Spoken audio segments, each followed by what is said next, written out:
Good afternoon, everyone. Thank you so much for being here today.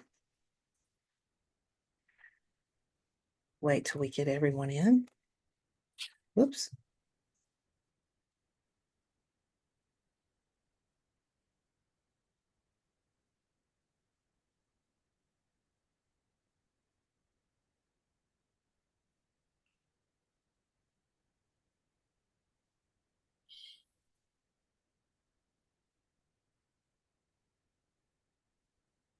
It's like everybody's on their way.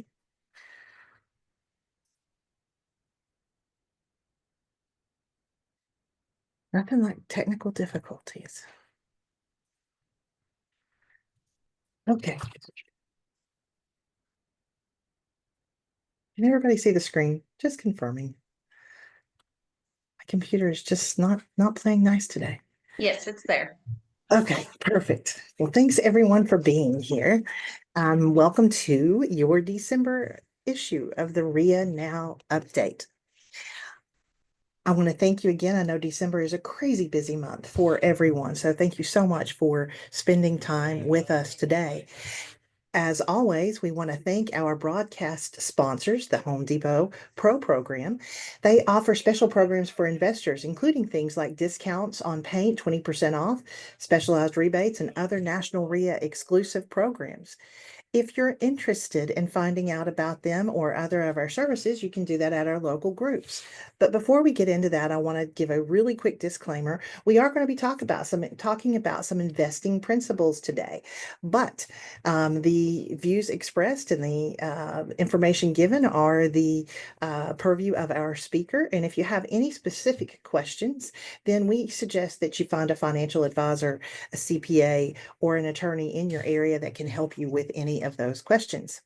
Our mission is to promote, to protect, and to educate. And we've been doing that for over 35 years now. We have a big anniversary coming up. We have over 120 local groups, and you can find those on our website at nationalreia.org.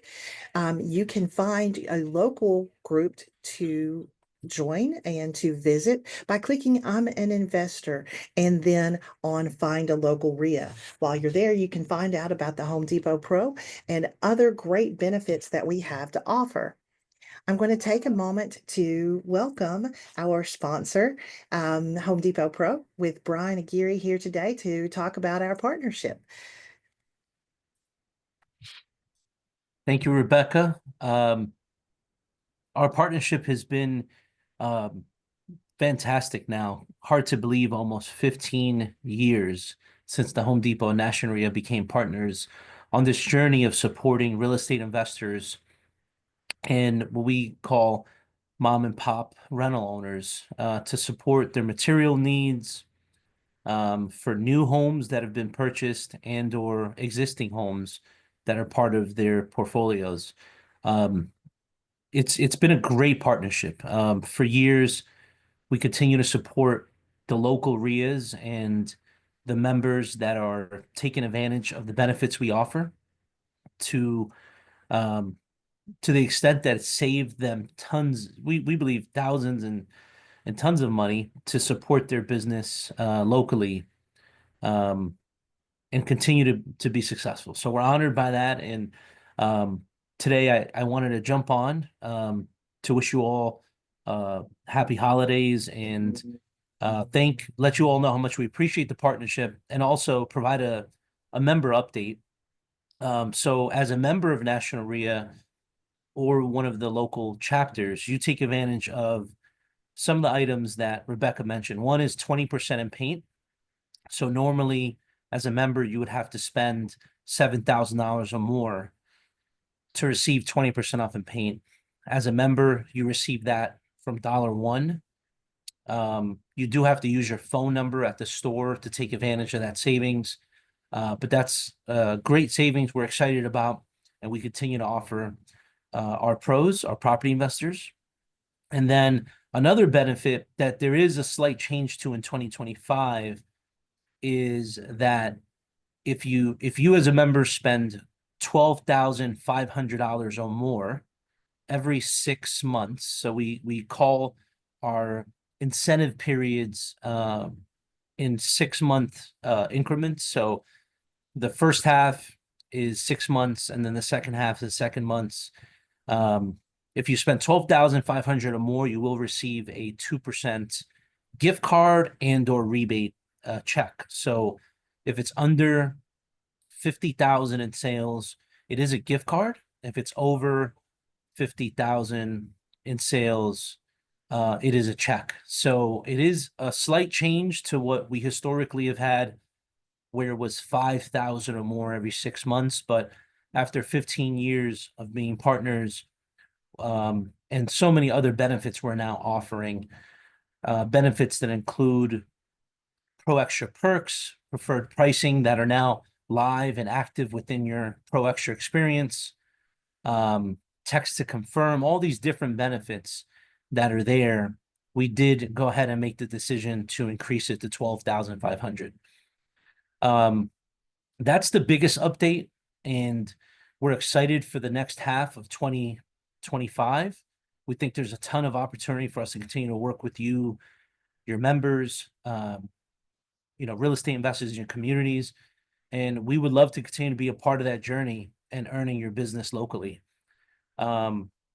As always, if you have any questions, reach out to your local REIA leaders and or the national REIA team here as well. But also feel free to reach out to me as well anytime if there's anything I can help with.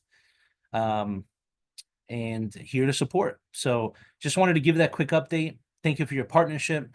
Look forward to 2025, and hope to see you out there at one of the chapters and meet all the valued customers. Thank you so much.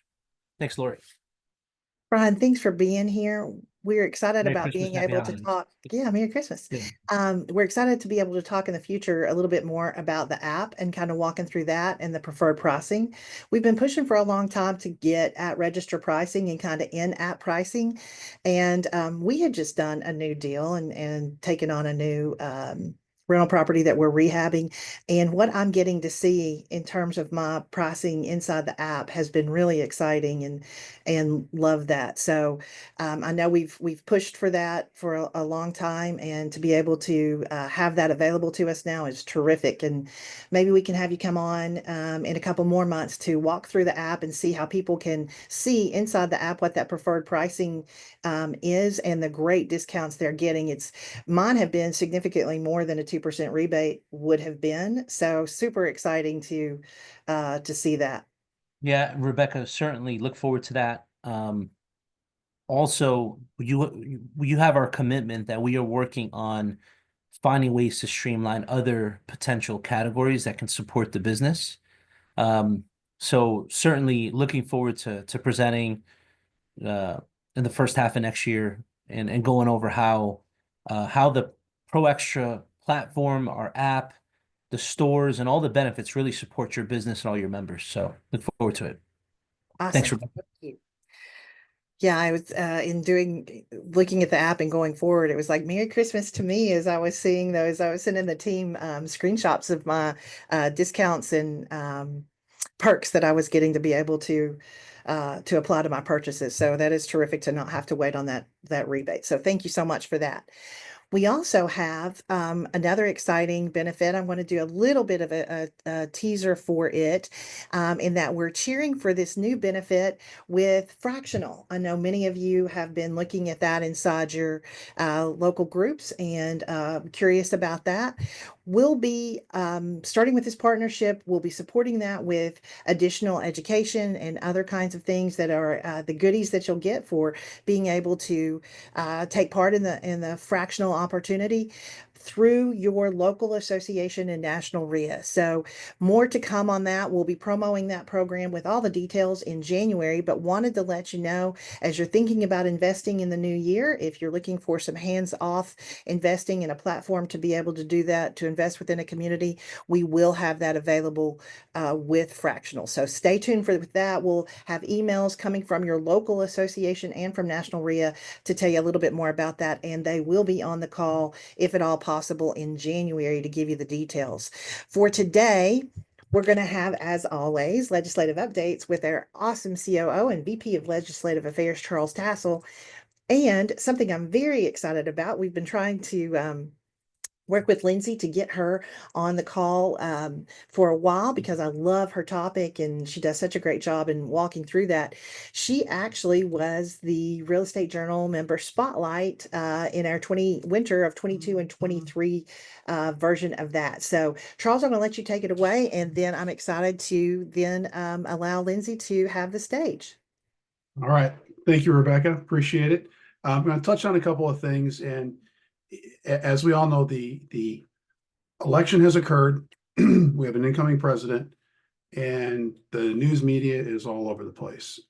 While you come into Christmas and you have hopefully a little bit of downtime, I know there's, all kinds of Christmas Eve events and everybody's going out. December gets very busy. I would encourage you to take a read of Trump's book, The Art of the Deal. It will help you understand some of what's going on. So when you hear the fears of tariffs, and doomsday coming, bear in mind that within literally a couple hours of announcing tariffs on Canada and Mexico, the prime minister or president of Canada was down in Mar-a-Lago. The president of Mexico had reached out, and they came to some understandings pretty quickly. China, on the other hand, that's a little bit different story. So if you're buying a lot of Canadian yellow pine and doing a lot of construction that way, or if you have items that are manufactured in Mexico, so carrier products, other things like that, you might want to keep an eye on it, but I wouldn't be as concerned about those as I would as if they're made in China. That's going to be a bigger issue ongoing. So just bear that in mind. I say that to say, again, kind of like we used to talk about with whether it's polling results or whatever, breathe. The news is going to do, they're there for clickbaits. We're familiar with that term. They do the same thing on the news media. So don't fall for that. And I would encourage you to keep an eye out, keep watching for the cabinet positions. Those are getting filled out, and we're following up on a number of those. Of course, the first ones that come out are always financial, security, international issues. So the State Department and such, those are going to continue to come out. We do have a potential nominee for HUD. And so we'll continue to move with Scott Turner on that and see how that goes. Look forward to seeing if he's moving forward. And just so you understand something, that the House and the Senate actually are sworn in on January 3rd. The president isn't sworn in until December 20th. So yes, you're going to have a Republican House and a Republican Senate with a Democrat president for 17 days. Typically, those are very collegially handled. They try to keep that level. We'll see hopefully how this goes. Part of it's going to depend on a couple of things. The Senate does want to start moving forward with affirming, and the term is advise and consent on nominees. We'll see how that goes. But one of the things that's coming up is December 20th, the continuing resolutions that have been, the can that gets kicked down the road because we haven't had a budget for the country for literally a decade plus. That will be expiring on December 20th. Now, it's an interesting time for him because they literally look at the Congress and the Senate and say, do you want to go home for your families for the Christmas, or do you want to stay here and argue over stuff? Now, the question is, do they kick it 10, 15 days down the road so that a brand new Congress has to deal with it? Or do you kick it far enough down the road that there's time to get your feet on the ground, get committees set up, and start moving forward on things? That's going to be very telling on how even the next Congress takes off and goes from there. So watch for that right around December 20th. It would be nice if it came forward a little early and things got moved forward, but I'm not real optimistic on that side of it. So we'll see what happens. Part of that will include most likely a disaster aid bill. Most of us are aware of the hurricane issues that occurred in North Carolina, Tennessee, even down through parts of Georgia. The bill has been ranging anywhere from $30 billion up to $115 billion on top of the current budget.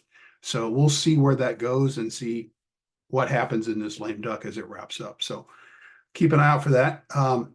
I do want to mention, make sure you're checking our real estate investing today website. Now, Brad will throw up a link to that here in just a moment.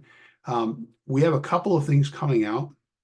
One of which is we've also got in our real estate journal coming out here. You're going to see we lay out literally probably 12.5 different policies that are being considered right now for the future administration.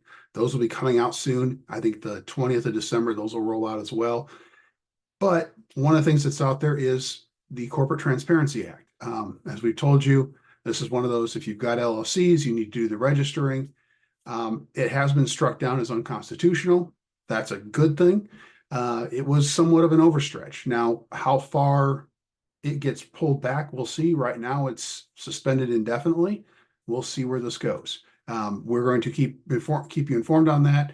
Appreciate Jeff Watson providing some insights onto that as well. So keep an eye out. Make sure you're reading, checking, following along. We don't want you getting sideways with the states or the feds when that does move or turn or figure out what actually happens with it.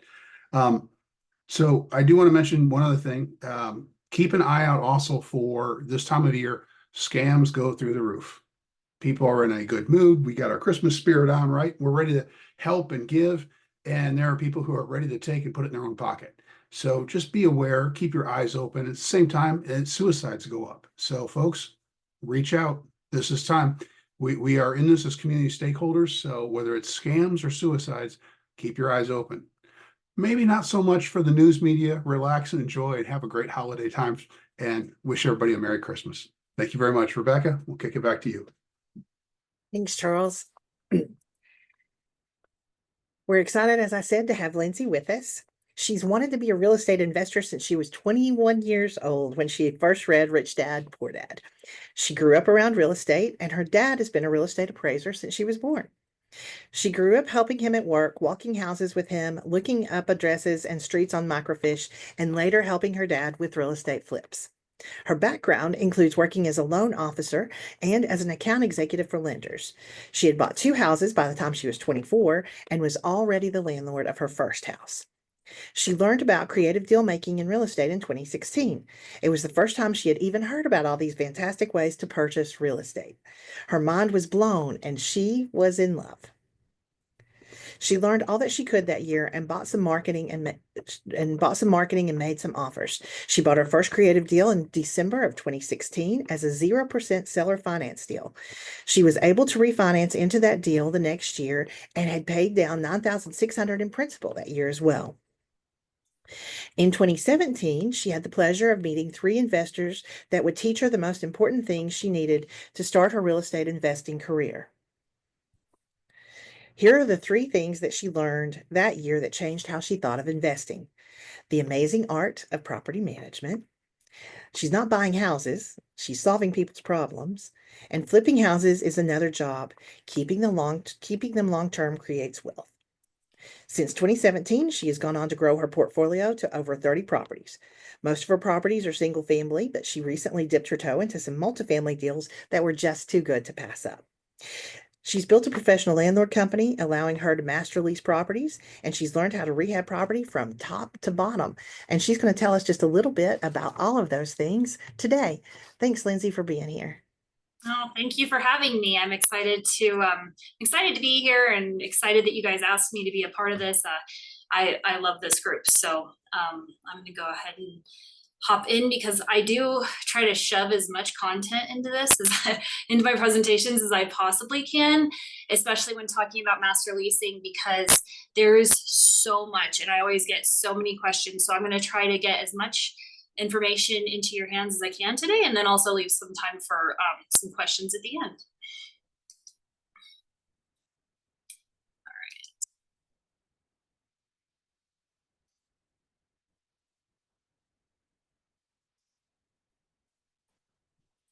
Okay, can everybody see this? Yes. All right, so again, we're going to be talking about master leasing today, and just a little bit about me. I know that you guys just learned a whole lot about me, but I am also a wife and a mom, and those come first. When I started all of this in 2016, I still owned a marketing company where I did search engine optimization for several clients. I literally ran that company until October of this year, and I finally shut it down. I just didn't have the bandwidth for it anymore. And the reason I wanted to kind of tell you that I did have all this on my plate, in 2016, my son was 2 and I was pregnant with my daughter. And I know that starting something new can feel overwhelming, especially when you're talking about watching over houses. And I wanted you guys to know all of the stuff that I had on my plate when I got started, because anybody can do this. You can start this as part-time as you want to while you're learning and still make money and grow a portfolio that can retire you. So I just think that's really important to understand. I wasn't a full-time stay-at-home mom. I had 2 kids that were with me 3 days a week. After my second was born, we did start putting them in daycare twice a week so that I could have some time to work. But I was also still running another company. So real quick in the chat, I want you guys to kind of throw out some words or feelings or something that this word brings to your mind. When you hear the word landlord, does it make you feel anything specific? Does it make you think of anything specific?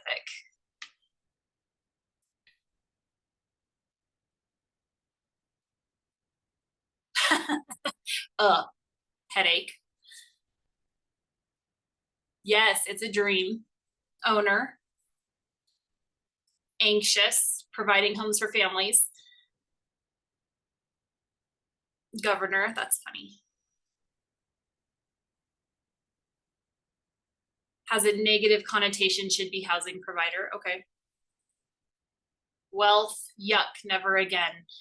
Yeah, all of these things and more come to people's brains when you hear the word landlord. So presenting on this topic is not always as sexy as flipping or wholesaling or anything that comes to the table where you can make tens of thousands or hundreds of thousands of dollars at once. But I'm going to tell you that the foundation that built my multi-million-dollar portfolio was being a landlord or housing provider, or however you want to put it.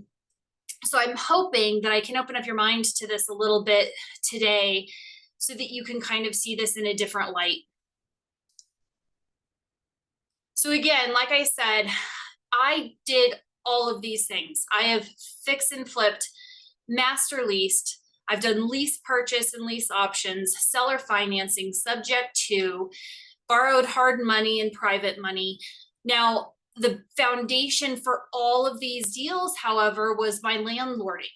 So my exit almost always was that whether I fixed and flipped a few that I ended up selling, but I fixed a lot of them and then they just went into my landlording business. My exit was putting them into my business to rent out. And the nice thing about that is you can build wealth a lot quicker when you're holding on to the houses that you're finding. You don't have to do 10 or 15 houses a month when you're keeping them. You just don't, in order to build a large portfolio. So again, landlording was my foundation. I truly believe that this does a lot for you. You can learn a lot more quickly when you're landlording the properties yourself. I was able to figure out my pricing on things a lot more quickly for not only the houses I was keeping, but my going into fixing and flipping. I understood pricing concepts much quicker. I didn't make as many mistakes because I had these things more quickly, and honestly, time kind of cures all mistakes. Where fix and flip, you have a lot more on the line in a lot shorter period of time. Now, again, I built my portfolio to over $10 million in 6 years. And like I've said before, I never was able to do this full time. My kids just 2 years ago were both in school full time. Prior to that, and they're still home during the summer. We don't put them in daycare or anything like that. So this is still part-time for me. So what is a master lease? It is a lease from a landlord to a tenant, followed by a sublease by the tenant to another subtenant or the occupant, basically. So I would be both a tenant and a landlord in this situation. That's me in the middle.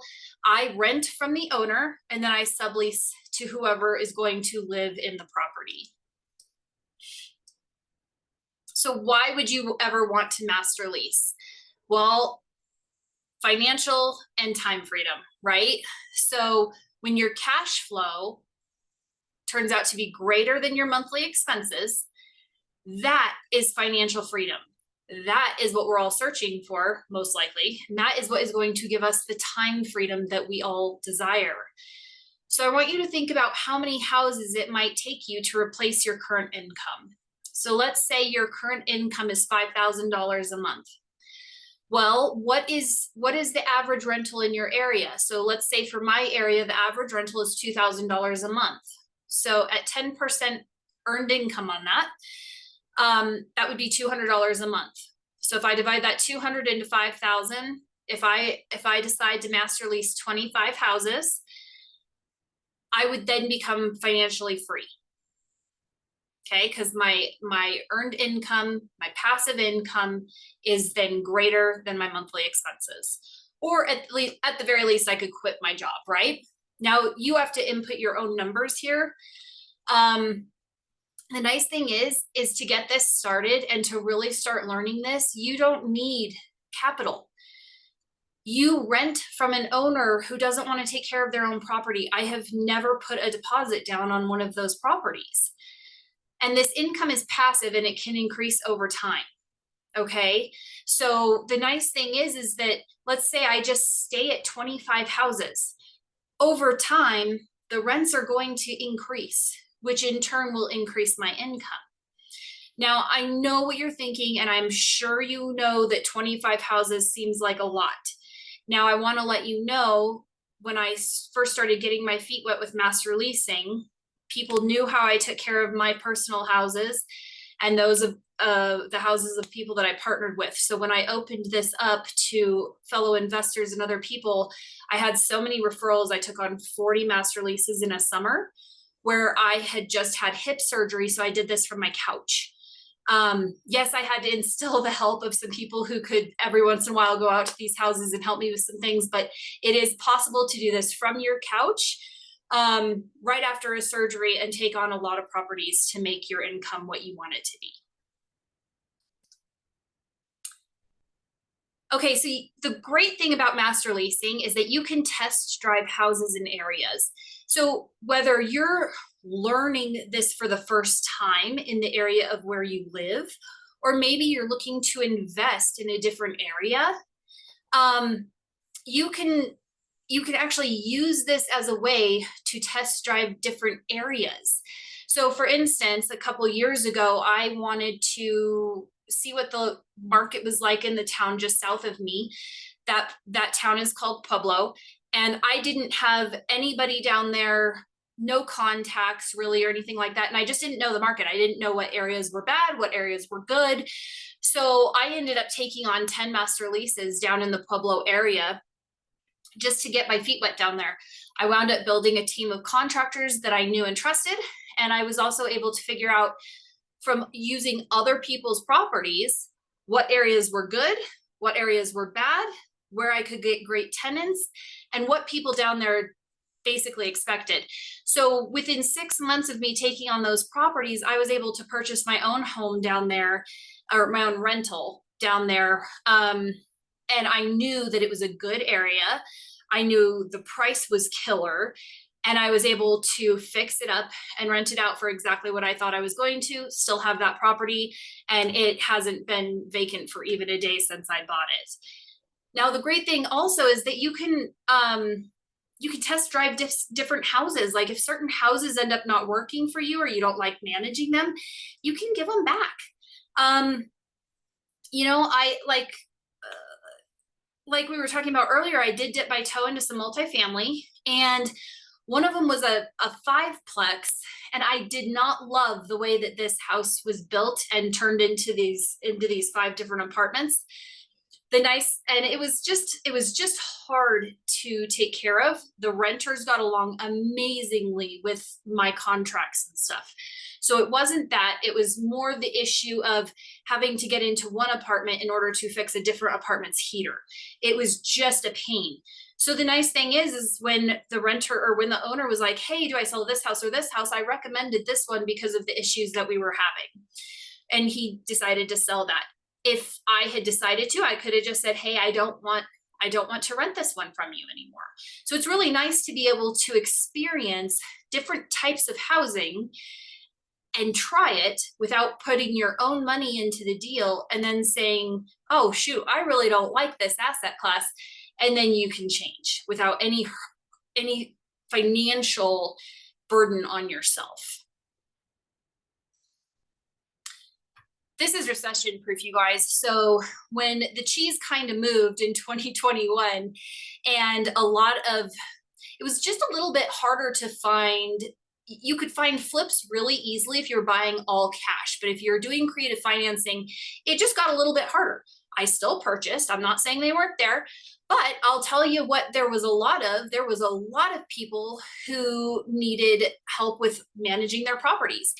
So this is when a lot of my master leases, a lot of my cash flow came from my master leases during the time that the market had shifted as far as the properties that I was purchasing. The great thing is that negative cash flow properties can actually give you positive cash flow. So if somebody owes too much on their property and can't get the full amount of rent, that isn't exactly your problem. You still get a percentage of that rent when it comes in. You still get paid. Big expenses like roofs and heaters and hot water heaters, those are not your problem.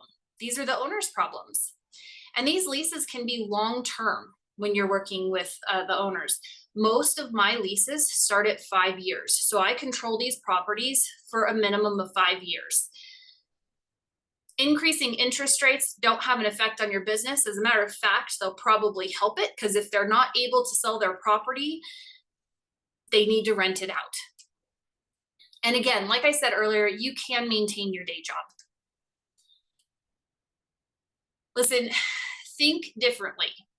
You can have all of the benefits that the owners don't need. So once an owner trusts you, they will send you referrals. I have never, ever marketed my master leasing business at all. I do send out some postcards, or at least did in the beginning, where it said I would either purchase the property or rent it from them.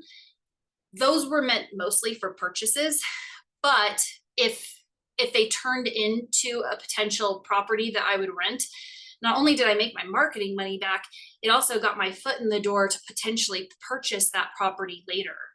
So who do you think is the first person to know when an owner who has a rental wants to sell? It's the person managing the property, the person taking care of the property. So when I rent from an owner and they decide they want to sell, I'm the first person that they call. Isn't that what we as investors all want? We all want to be the first person to know when an owner wants to sell. So this is wonderful, and it's a great way, especially in your contract, when you get first right of refusal to purchase. And I'll show you that a little bit later. Plus, making a creative offer to someone that already trusts you and is used to monthly income coming in from you, so much easier than someone who doesn't know you. This is a house that was, a lot of you on here probably know Pete Fortunato. He just sectioned off this house in all the different ways that you can benefit from its use or income from it, okay? So all of these different things are ways that you can get use out of a house. We're going to talk about the different ways that master leasing can benefit each of these areas.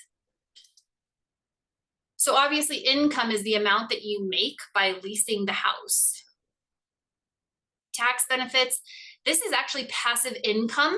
It is not active income as if you were a property manager. So this is earned, or this is not earned income.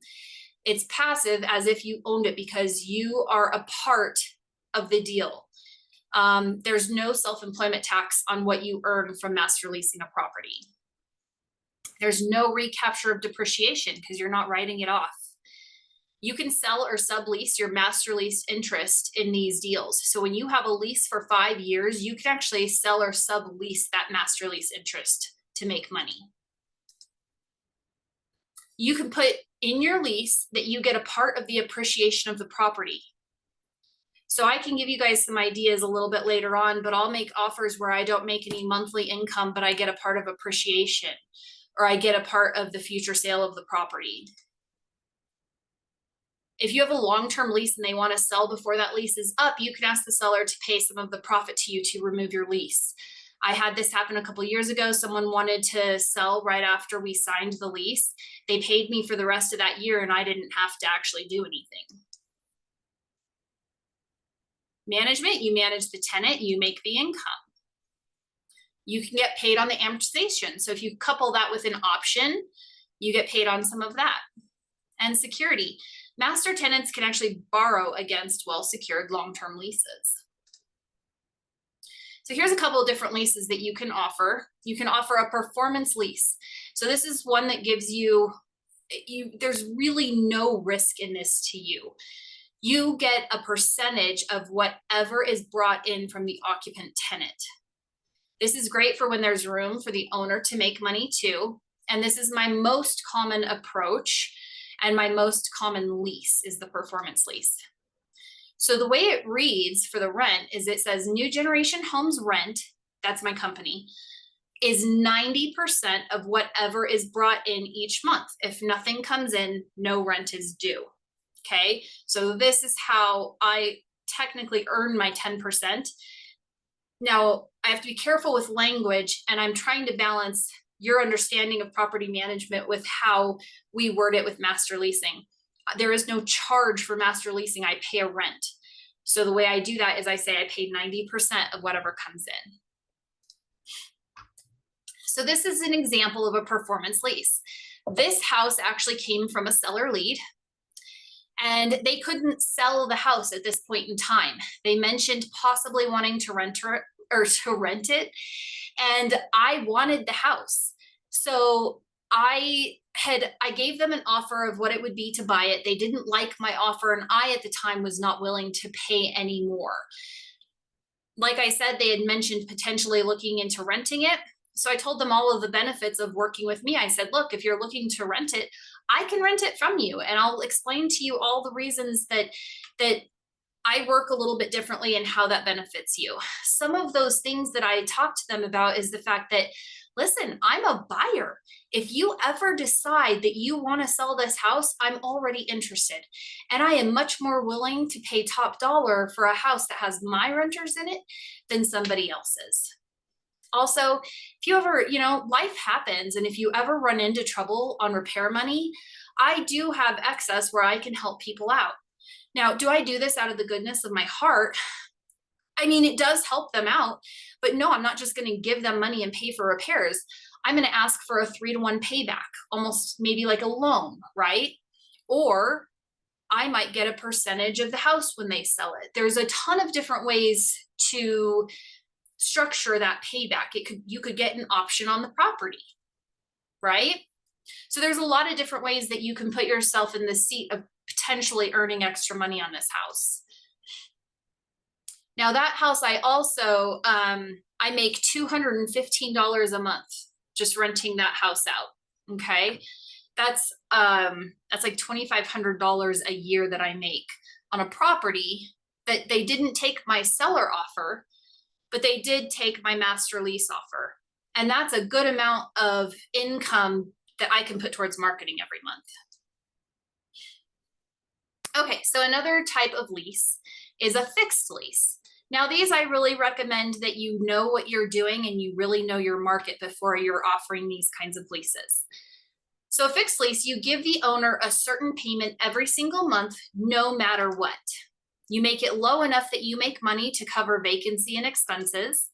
And you make sure you understand management and the market rents before offering these, like I just said.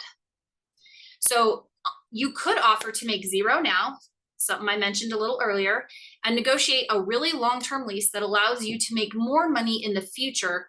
And you want to make sure when you do deals like this that you attach it with a deed of trust or a mortgage, depending on which state you live in, if it's a mortgage or deed of trust state, okay? So let me give you a little bit of an example. let's pretend that the mortgage for the house is $2,100 and the owners can't afford to make less than that, right? So $2,100 is all that you can rent the property for. Well, there's no room for you to get paid on this. There's no room for them to hire a property manager. So you come in and say, look, I will guarantee you $2,100 a month for 5 years. Owners have to take care of all the repairs, and you do a note and a deed of trust that shows that they owe you $25,000. Okay, you attach that to the property. So how did I come up with that number? You take the $210 that you would have made each and every month, and you multiply that over 5 years. That'll give you $12,600.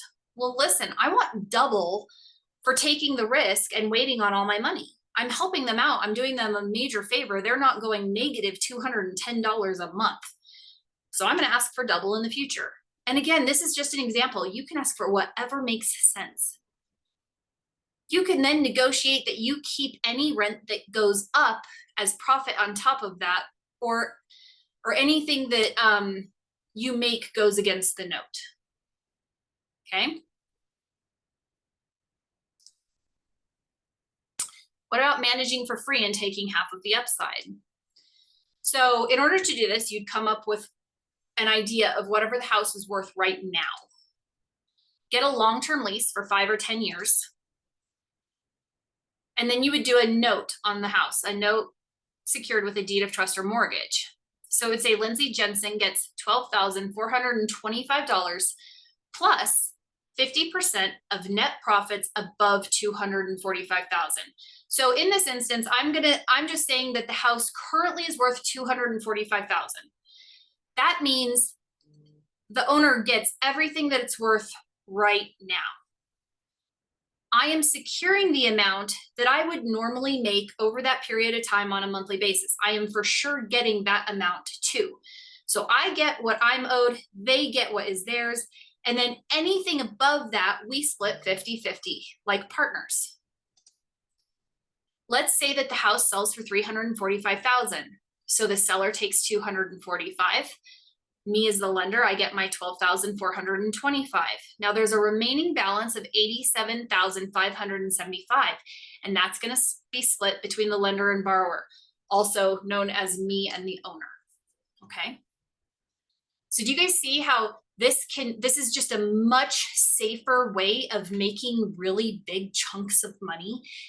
Yes, you get the $200 a month as well, but you also get your foot in the door to be able to buy houses that are great houses that you've tried and tested. And you also get the chance to make deals like this where you do get big splits. You can also get an option to take all of the upside and promise that you will also take care of repairs up to a certain stop loss. So that just means there is no 50-50 split. You get all of the upside, but you're also going to take care of some of the repairs if they can't afford those. No one else does this. If they're in a tight spot, there is not a property manager out there that's going to be offering these kinds of terms. So this is one of the clauses in the master lease. It's the first right of refusal option to be able to purchase the property, okay? So it says the landlord, as an inducement for master tenant to lease this property, grants to master tenant a first right of refusal option to purchase the leased property for, now I just put 96% or 94% of any sales price the landlord agrees to, with any current or prior occupant tenant. So usually it doesn't have this red line through it. What that first sentence means is that if they sell to the tenant that I've placed, I just want to cut. So you can get 6% for connecting a seller with a buyer or whatever. You could put 90% in there and take 10%. It's whatever you want. Okay, now this first right of refusal option shall extend for 90 days after this lease is terminated. The master tenant may elect to close on the transaction, meaning you get it for 90%. You actually get to buy the property for 90%, or you sell it back to the landlord for 10% of the sales price. That's where you basically let the tenant buy it and you get a cut, okay? So you can do either one. You either get it at a steep discount or you get a cut. Now, this red line is here is the reason this red line is here is because you can actually take that part out. So if you leave this in here, it's only if they are selling to an occupant tenant. You can take this part out, and it's just if they decide to sell to anyone, you have first right of refusal. I always have this clause in my master lease. It's just always in different forms depending on my negotiation with the landlord. It depends on what we've worked out, what their interest is, what I'm doing for them. If I'm doing a lot more than I do for a lot of other people, I just say I want first right of refusal to buy, no matter who you're selling it to. Okay. Ownership is a wonderful side effect of learning to landlord. So when you're a great landlord, people will share their houses with you. And I cannot impress this upon you enough. My wealth has come from being a landlord. So this is a property that one of my contractors found online, and he brought it to my attention because I always tell my contractors, hey, if you find a property, I end up buying it and you repair it, we'll split it as a fix and flip. So he brought this to me, and it was on the market, and I said, this would actually make a great rental. Do you want to share this as a rental? And he said, yes. And I found out who owned it, and it was a friend of mine. He's a wholesaler and he knew what he was doing. So I told my contractor, I said, look, we're not getting this property for this price. This guy knows what he's doing. But he had been on a lot of calls with me, and I said, why are you selling this property? You keep saying you want to keep more rentals. So this is a perfect rental. What are you doing? So he came over and we chatted about the possibilities of the property. His only hang up was he's like, look, I don't know how to take care of it, nor do I want to. He wanted to travel the world and continues to do so. I said, look, I'll take care of it. I can make everything possible for you to keep this. I'll walk you through the deal. We'll put the deal together. Share the property with me and I'll take care of it. So I don't charge anything for taking care of this property. We just split any profits 50-50 at the end of the year. So I was able to he kept this property. I was able to get half of it. And this was a wonderful way for me, because I knew what I was doing on the landlord side, to work my way into a really killer deal. He gave up a $50,000 wholesale fee to keep this property and share it with me. Now, we went on to do some other properties together. I'm sure if you guys have ever seen a really tore up property, you know what these little critters are. So Alfredo called me after we did this deal and said, hey, would you take care of my Pueblo properties for me? And I said, yes, I will. I sent my contractors down there because this one property, he said, oh, it only needs a sink. My guys called me from Pueblo and said, Lindsay, there's cockroaches falling off the ceiling. I told them to get out, we deal with them. So I ended up helping Alfredo completely completely rehab this property. And that's not something I normally do for free. However, he and I were new to working together. He paid for everything. I just gave some of my time for free. And he was so impressed by that and how I took care of all of these properties that we went on to do several more properties together where he found a good deal and brought me in on it 50-50. And we now own several properties together where I didn't really have to put any money into any of them. I just took it on and helped him rehab these properties. I'm going to skip over this for now, just for time's sake. So this is Michael Jake sitting next to me right here. This is my mentor. He didn't want to, or couldn't, I should say, manage any more properties. It was actually his wife that managed all of their properties. So she told him, no more, I'm done. I don't want to buy anymore. Well, he still wanted to purchase properties and he knew how well I took care of houses. So he gave me 50% of several of his properties just to take care of them. He wanted me to have some skin in the game, right? So he brought me in as an owner. And I'm telling you, if you really get to know this business really well, people will share their houses with you. I'm going to skip over that for now too. You guys, investors are not your competitors, okay? Other investors have been my greatest source of wealth and deals. And it is lonely out there as an investor. Like, go out there and make friends and make partners, and I promise you'll be more successful. Don't try to take down every single deal by yourself. you will be involved in a lot more deals and a lot more profitable ones at that if you go partner with people. Now, I've gotten so many referrals from my friends Alfredo and Tim and a lot of other people as well. Like I told you earlier, I got paid for an entire year when one of my other investors' properties sold right after we signed a contract. It was no problem for him to just write me a check for an entire year's worth of work. And so just make sure that you're going out there and making friends with people. Please don't look at them as competitors. Get to know them, get to know what they want, try to solve their problems just like you do with sellers. Contractors and tired landlords, great sources of finding deals. Like I told you, that one with Alfredo, I found that because of contractor. Not the first time, not the last time. Tired landlords are great sources for master leases. My friend Tim does VRBOs. So what he does is he actually goes in and he master leases the property and then turns it around and does VRBOs with them. Now I know across the country, this has gotten a lot more strict.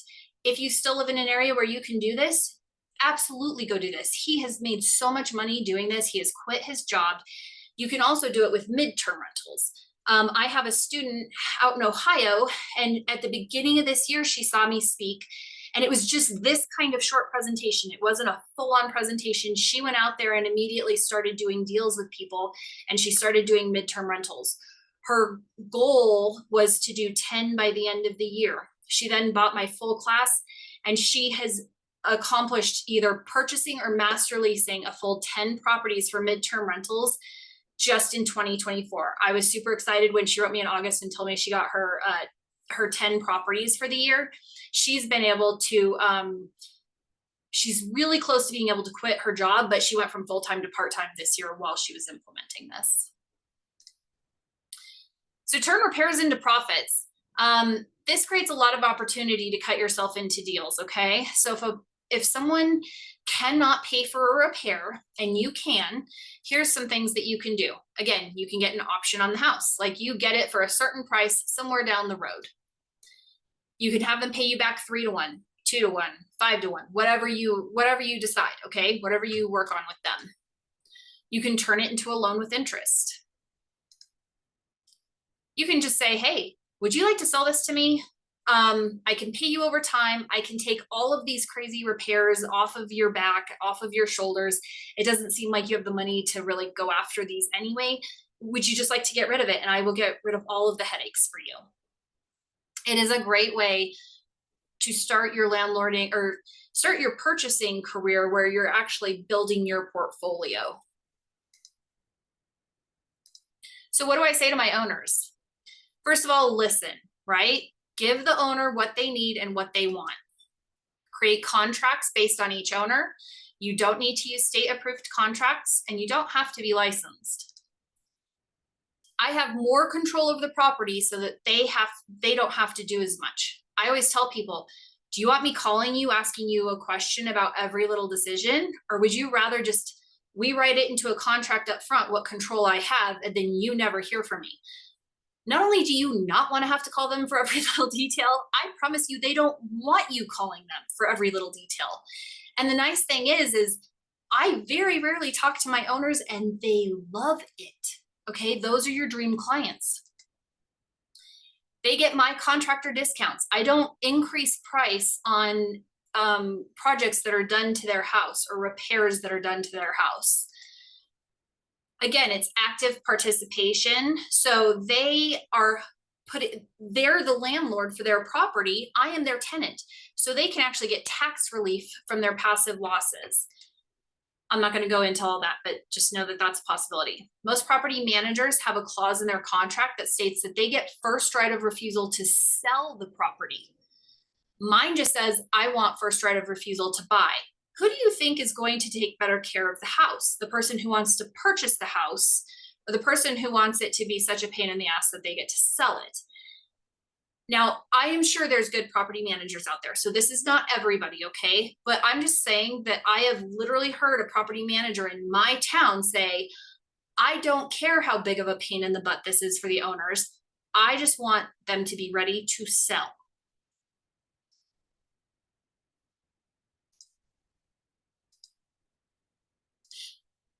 So vicarious liability, owners can actually be held accountable for the managers that they hire. Okay, so if the manager makes a mistake or they don't follow the law, the owner can get sued. And master tenants don't expose owners to this because they're leasing and subleasing on their own behalf. So I'm kind of like a wall in between the tenant and the owner, and they shouldn't get sued if I mess up. Okay, because I am not employed by the owner the way a property manager would be. Master tenants are not subject to the Fair Debt Collection Practices Act the way that property managers are, because property managers are third-party people trying to collect a debt for an owner. I am trying to collect a debt for myself, so it can save a month or more on eviction or collection. Okay. The act does not apply to the landlord itself unless the landlord is collecting in a name that's not its own. Okay, so that's just proof. I also tell them I can lose them less. Look, I go from a tenant to a tenant with no downtime. Most of the time, the first tenant, the vacating tenant hands the due tenant the keys. Master tenants cannot charge extra fees so that the rent that they agree to is what the owner will get. Okay, they get a much better value. And the key to master leasing is good management, you guys. I need you to shift your perspective. Tenants are the assets, not the real estate, right? Because if a property is empty, that property is not an asset, it is a liability. So it is those paying tenants that are the assets, and you have to treat them as such. They are my on-site managers and so much more.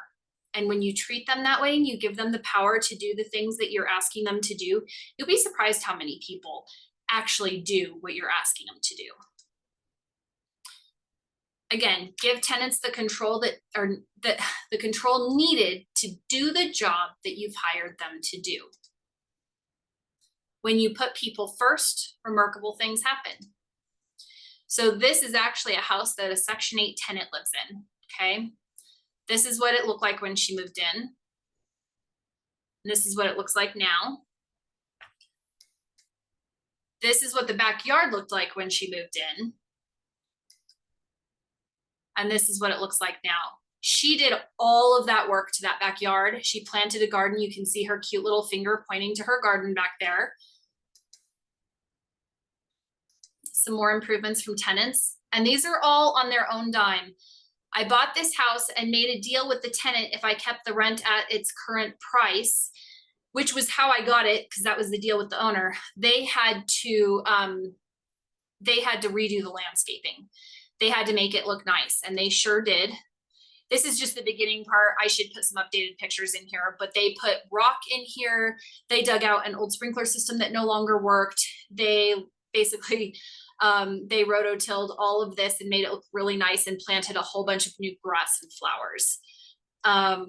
Here's another picture of that. She even made a homemade bird bath that she could put outside. She really took ownership and pride in this. You're not a manager, you're a professional landlord, and your team grows with every new tenant. David Tilney, my teacher, says that landlording is a lazy way of playing in real estate, and I couldn't agree more. It'll also provide inflation hedged income for your retirement. There's a few more improvements. This was a bathroom. Looked like this when they moved in. And this is what it looked like when they were done. They added this railing, and they tore out old ugly looking brick and put in some new pavers on the side. This was a picture, again, they tilled the entire backyard and laid grass seed for it to come in. This is a contractor who lives here, and he just took this picture. It didn't look like this before he moved in. It just looks, the yard looks wonderful. We're in Colorado. It gets very windy here in the winters. So when it gets windy, we get calls for fences that are blown down. But most of the time, instead of me getting those calls, I get photos like this, where the fence is blown over, followed by pictures like this, where they have put it back up themselves. This is the same tenant, and they installed all these railroad ties themselves. You can see that they're brand new. I didn't do any of that. They just want this to be their forever home. So they're making it nice. This person left a shed So you want to systematize but still be present. Make sure you know the law and find a landlord-friendly lawyer and follow them. Screen for the best tenants, have a set of questions that you ask every time. Create consistent policies and procedures and hire someone to help implement them if needed. These systems can help make you money while you're doing other things. When something goes wrong, improve the system so it doesn't happen again. It is still a people business, so I let them know who is behind the systems and what is expected. So you have to show that you care. It's a skill set that will help you find burned out landlords. I'm going to skip over this for right now because we don't have time to go through all this. These are just some of the things that make a difference in my lease. I don't do a deposit. We don't repair appliances. I don't do lockouts, meaning I don't take people a key if they've locked themselves out of their house. You make your own maintenance calls. You're responsible for the yard. If you want stable rents, take photos of what you're doing to the house and grounds and send them in. You show the property to new tenants. And these are the benefits of managing your own houses. You save more money. You do it right and it's hassle-free. Systems are going to give you time freedom. I take care of almost 70 properties and I spend maybe 2 hours a week on this. And you will find contractors, knowledge, and referrals. And no one is going to care about your house the way you do. So final thoughts. My number one, being a landlord is what has allowed me to grow so fast. Be as strict with your owners as you are with your tenants. Take an interest in it will save you time in the long run. You have to remind. People are used to a different system. So you have to remind them of yours. If you have a goal to grow, don't say someday. It will never come. Set up the systems now. I started using Buildium, which is my property management system, with only 2 properties. This is just going to be super quick. I offer a class. I just get these questions asked all the time. There's a Landlording Millions and a Master Leasing class. So one's teaching you how to be a great landlord, hassle-free. The other one's Master Leasing, how to get these deals. There's a 220-page manual, over 15 hours of video content that you can watch over and over, how to set up systems. You get the exact emails I send to everybody, examples of how to deal with issues, questions to ask applicants, how to be a landlord leader, leases for tenants, all the tenant documents, performance leases, fixed leases, lease purchases, how to change up documents for anything in between, marketing with examples. So I'll give you my marketing for these, and the ability to earn while you learn. But I'm going to tell you what you're really getting is skills to grow a passive monthly income. You're getting skills to grow your personal portfolio and build something that will allow you to retire. You're going to get your time freedom and a life that you desire, okay? Today only, my price is normally $14.97 for national REIA. I took it down to $12.97 for both courses. And then if you are interested in that, this is the link. And then the coupon code is NREIA when you're checking out. Sorry, I wanted to get through those last few slides here, and then I'm done. So if you guys have questions, I am more than happy to answer whatever you guys can throw at me. I'll stay here until we're done.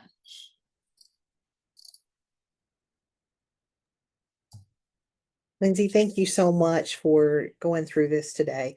There were a couple people I think that had reached out to you about speaking at the group and potentially participating with you as well. So those are, I think, direct messages already in your chat over there. Yes, But ma'am. does anybody have other questions? Yes, Brad dropped a note in the chat where you can learn more about her and her business from the Real Estate Journal, where she was our member spotlight just a little bit ago. And that was one of the first ways that we were able to learn more about her and about the way she's doing business. I'm so interested in learning more about, and saw me take a picture to pursue with you as well, the master leasing. I think it's such an awesome concept, especially right now because you have a lot of people that are have been landlords for a while and are starting to get tired. So I think being able to help them, and they may want to keep the property for their children, but they don't want to deal with it right now, nor do the children. So I mean that's possible. There's hundreds of reasons that people may want to engage in this, or use it as a first step to allow you to buy it. To some people feel very connected to their property, and this allows them a way to see that you're going to take care of it and be able to support the business that they've built. So we have some questions. How do you deal with evictions is question number one. Okay, so I have never had an eviction, just so you know. The system that I present and that I've followed really works. Now, does that mean I've never had any kinds of issues? No, it just means that when you treat people the right way and you use common sense and you are on a team with your tenants and you just say, how do we solve this problem? A lot of times you can get these things dealt with without an eviction. Okay. I have had a couple houses that had a little more than normal wear and tear on them. Both of those tenants have repaid those damages, like without going down a lawyer route or anything. So that's kind of, I mean, that's so nice. And it's really nice when it happens for one of your owners and you're able to give them the money back for that. And it's a lot of it's what we call is just being a landlord leader and treating them as they should be treated. You don't go in guns a-blazing and say, oh my gosh, I'm going to take you down. I'm going to take you to court. I'm going to do this. You don't start out that way. You talk to them about what's going on. You're fair with them and you give them the chance to do the right thing, and you'll be surprised how many do. Well, and one of the things that we talk a lot about with our partners at Rent Perfect is screening on the way in. Yes. And Like that's you can't treat it like a crapshoot and hope that you're not going to have some bumps in the road and challenges. If you really do a significant amount of due diligence and have some really high standards, it really helps with the potential of evictions on the other side. So please take advantage of any of the education and the process that Rent Perfect has for you to deal with. They're also requesting that you share again the slide on the master leasing definition. okay. Hold Must on. have been, I guess, in the sort of close to the beginning, maybe. Yes. Hold on. Let me see if I can.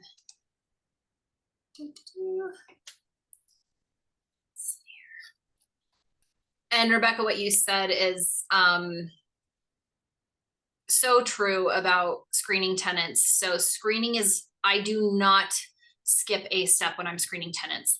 And then on top of that, when I sit down with them to sign the lease, I don't just send them a link to sign the lease. I actually sit down with them for an hour over Zoom and I go through the entire lease. I share with them my expectations. I show them where to find the information that they need and how to do the things I'm asking them to do in order to take care of the property. And that makes a huge difference. I don't have a ton of turnover, so it's not like I'm doing this all year long where I'm sitting there and doing these with people. I don't even think I do it once a month, which is awesome. So it's not that time consuming and it saves you hours on the back end with people. Absolutely. Next question is, what insurance requirements are needed to be addressed? Does it change your insurance requirements if you're doing a master lease? No, the tenant still has to have renter's insurance and the owner has to have insurance on their property. So I do ask that they add me as an additional insured on their insurance policy, right? But other than that, no. Excellent. Well, that's all I have in the questions today. I think it was really straightforward. So thank you so very much. It was, like I said, we've been excited to bring this topic and to bring you on. So I appreciate you making time for us. And as you know, for those of you like me who would like to go back and see more, we do a replay of these and share with you the link for those. So make sure you take advantage of that to delve into it. Oh, one other real quick question. You're getting lots of thank yous and appreciation, but there is one more question. What contract do you have with the owner? I mean, you covered some of that, but is that a standardized contract that you have? So it's not standardized. It's a specific lease between the owner and I. That's the master lease. And so again, that's where either the performance lease comes in or the fixed lease. So there's a wide variety of ways you can work that out with the owner. And I dive into all of that. If you want to dive into this and learn more, the course has all of those contracts in there, and then ways to change them up based on whatever you may need. Awesome. Well, assuming there are no other questions, we'll let you have your day back and then you can watch the replay again, gang. Thank you again, Lindsay, for being here. Charles, thanks so much to you. Thanks for all the participants. Have a very happy holidays and we'll see you again in January. Thank you. Merry Christmas, Happy New Year.